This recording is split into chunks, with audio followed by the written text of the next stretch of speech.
Here we're moving on to page 165, cutting with the scissors tool.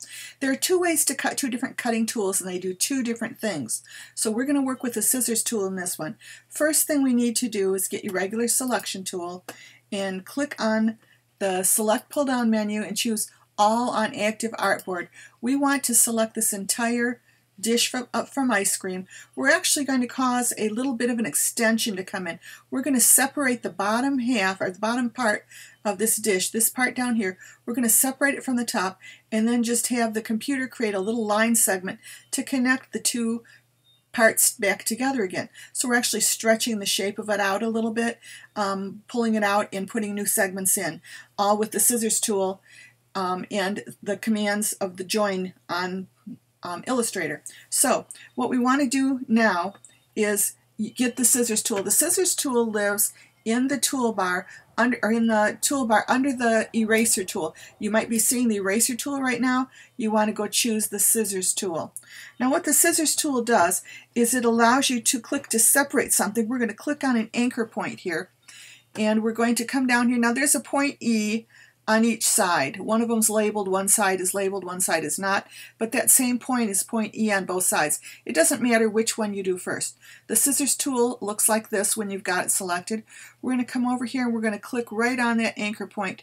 Right, oops, I forgot a step. We want to go to the view menu and turn on Smart Guides. That's going to help you know when you're in the right spot.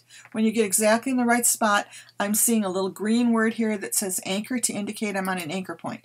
And I just do one click. It's not going to look much different. The handles on other parts will show up a little bit, but we're telling it to make a separation there. What that did is it told that one anchor point to actually become two separate anchor points.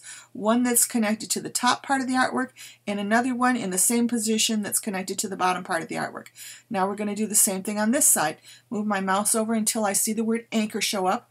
That's coming because Smart Guides is turned on. And I'm going to click on that to make that separation.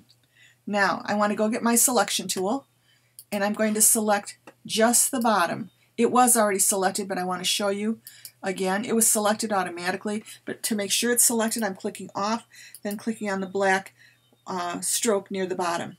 Now we're going to use the keyboard down arrow key on your keyboard to move it down. I'm going to press it 6 times or so.